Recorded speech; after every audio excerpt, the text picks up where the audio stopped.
മുഖ്യമന്ത്രി മമതാ ബാനർജി ഭരിച്ചു മുടിപ്പിച്ച പശ്ചിമ ബംഗാളിന്റെ പ്രതിച്ഛായ അടിമുടി മാറ്റാൻ ബി.ജെ.പി. സർക്കാർ ലക്ഷ്യമിടുകയാണ്. ഹോം അപ്ലയൻസസും കിച്ചൺ അപ്ലയൻസസും ഒക്കെ വാങ്ങുമ്പോൾ ചെറിയ തവണകളായി തിരിച്ചടയ്ക്കാനുള്ള EMI സ്കീമുകൾ മൈജി ഫ്യൂച്ചറിലുണ്ടല്ലോ. എക്സ്പീരിയൻസ് ചെയ്യാം നെക്സ്റ്റ് ലെവൽ ഷോപ്പിംഗ് മൈജി ഫ്യൂച്ചറിൽ. അതിന്റെ തുടക്കമെന്ന നിലയിൽ വമ്പൻ നീക്കമാണ് ഇപ്പോൾ മുഖ്യമന്ത്രി സുവേന്ദു അധികാരി ഇവിടെ നടപ്പിലാക്കാൻ ഒരുങ്ങുന്നത്. ഒരു കാലത്ത് മമത തന്നെ ബോധപൂർവം ഇല്ലാതാക്കിയ ഗൂർഖ സേനയെ വീണ്ടും ഇവിടെ കൊണ്ടുവരാൻ ഒരുങ്ങുന്നതായി തന്നെയാണ് റിപ്പോർട്ടുകൾ സൂചിപ്പിക്കുന്നത്. അതിനായി തന്നെ വരും മാസങ്ങളിൽ തന്നെ ഈസ്റ്റേൺ ഫ്രോണ്ടിയർ റൈഫിൾസിലേക്ക് 1000-ലധികം ഗൂർഖ യുവാക്കളെ നിയമിക്കുമെന്നും ഇതിൽ 30% തസ്തികകൾ സ്ത്രീകൾക്കായി തന്നെ സംവരണം ചെയ്യുമെന്നതാണ് ഇപ്പോൾ അദ്ദേഹം വമ്പൻ പ്രഖ്യാപനമായി തന്നെ നടത്തിയിരിക്കുന്നത്. ഗൂർഖ ജനതയുടെ സൈനിക പാരമ്പര്യത്തെ വീണ്ടും ഉയർത്തിപ്പിടിക്കാനുള്ള ഈ ഒരു നീക്കം ഡാർജിലിംഗ് കുന്നുകളിലെ രാഷ്ട്രീയ സാമൂഹിക രംഗത്ത് വലിയ ചർച്ചകൾക്ക് വഴിവെച്ചിരിക്കുകയാണ് എന്നതാണ് വ്യക്തമാകുന്നത്. ചരിത്രത്തിന്റെ ഭാഗമായിരുന്ന ഈസ്റ്റേൺ ഫ്രോണ്ടിയർ റൈഫിൾസ് വീണ്ടും ശക്തമായി തന്നെ തിരിച്ചെത്തുമോ എന്നതാണ് ഇനി എല്ലാവരും ഇവിടെ ഉറ്റുനോക്കുന്നത്. ഡാർജിലിംഗ് കുന്നിലെ ഗൂർഖ സൈന്യം ഇനി വീണ്ടും ഭാരതത്തിന്റെ അഭിമാനമാകാൻ ഒരുങ്ങുകയാണ്. പശ്ചിമ ബംഗാളിൽ നിർണായകവും ചരിത്രപരവുമായ ഒരു വൻ രാഷ്ട്രീയ നീക്കം ഇവിടെ പ്രഖ്യാപിച്ചിരിക്കുകയാണ്. അതുപോലെ തന്നെ കൊളോണിയൽ കാലത്ത് ബംഗാൾ ഗൂർഖ സേനയെ പുനരുജ്ജീവിപ്പിക്കാനാണ് പുതിയ ബി.ജെ.പി. സർക്കാർ ഇവിടെ തീരുമാനമെടുത്തിരിക്കുന്നത്. മമതാ ബാനർജി സർക്കാർ ബോധപൂർവം ഇല്ലാതാക്കിയ ഗൂർഖ സേനയാണ് ഇവിടെ പഴയ ശക്തിയോടുകൂടി തന്നെ വീണ്ടെടുക്കുമെന്ന പ്രഖ്യാപനം മുഖ്യമന്ത്രി സുവേന്ദു അധികാരി നൽകിയിരിക്കുന്നത്. ബ്രിട്ടീഷ് ഭരണകാലത്ത് രൂപീകരിക്കപ്പെട്ട ഈസ്റ്റേൺ ഫ്രോണ്ടിയർ റൈഫിൾസ് പിന്നീട് പശ്ചിമ ബംഗാൾ പോലീസിന്റെ സായുധ വിഭാഗമായി തന്നെ മാറുകയായിരുന്നു.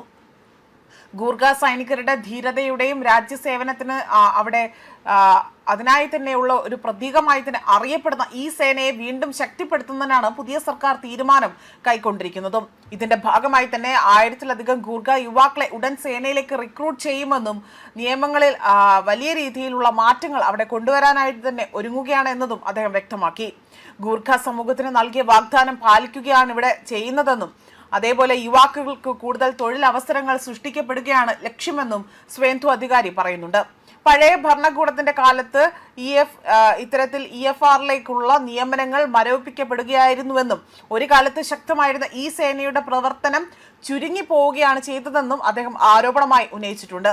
ഇപ്പോൾ അതേ സേനയെ പഴയ ഒരു പ്രാപ്തിയിലേക്ക് തിരിച്ചു കൊണ്ടുവരികയാണ് തന്റെ ശ്രമമെന്നതും അതുപോലെ EFR-ന്റെ പുനരുജ്ജീവനത്തിനൊപ്പം തന്നെ ഡാർജിലിംഗ് മേഖലയിലെ വികസനം, ടൂറിസം, അടിസ്ഥാന സൗകര്യ വികസനം, ആരോഗ്യ രംഗം, യുവജന തൊഴിൽ പദ്ധതികൾ എന്നിവയും സർക്കാർ ഇവിടെ മുൻഗണന നൽകുന്നതായും മുഖ്യമന്ത്രി പ്രഖ്യാപിച്ചിട്ടുണ്ട്.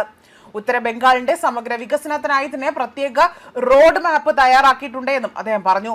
1907 കൊളോണിയൽ ഭരണകാലത്താണ് ഫ്രോണ്ടിയർ മിലിറ്ററി പോലീസ് എന്ന പേരിൽ ഈ സേന ആദ്യമായി തന്നെ രൂപീകൃതമാകുന്നത്. പിന്നീട് 1920 ഇതേ ഈസ്റ്റേൺ ഫ്രോണ്ടിയർ റൈഫിൾസ് എന്ന് പുനർനാമകരണം ചെയ്യപ്പെടുകയും ചെയ്തു.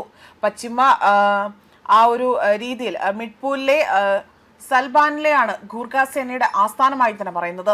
1ഉം 2ഉം ലോക മഹായുദ്ധങ്ങളിൽ പങ്കെടുത്ത ഈ സേന സ്വാതന്ത്ര്യാനന്തരം 1962 ഇന്ത്യൻ ചൈന യുദ്ധത്തിൽ പോലും 1965, 1971 വർഷങ്ങളിലെ ഇന്ത്യ പാക് യുദ്ധങ്ങളിലും ധീരമായി തന്നെ പോരാടിയവരാണ്. ബംഗാളിലെ നക്സലൈറ്റ് വിരുദ്ധ വേട്ടയിലും ഇവർ പ്രധാന പങ്കുവഹിച്ചിരുന്നു. എന്നാൽ 2010 ശേഷം ഈ ഒരു സേനയിലേക്ക് പുതിയ നിയമങ്ങൾ ഒന്നും തന്നെ ഇവിടെ തൃണമൂൽ സർക്കാർ നടത്തിയിരുന്നില്ല. ഏകദേശം 2000-ഓളം റൈഫിൾ അല്ലെങ്കിൽ ഇത്തരത്തിൽ വലിയ രീതിയിൽ തസ്തികകൾ ദശാബ്ദങ്ങളിലായി തന്നെ ഒഴിഞ്ഞു കിടക്കുകയാണ് ഉണ്ടായത്.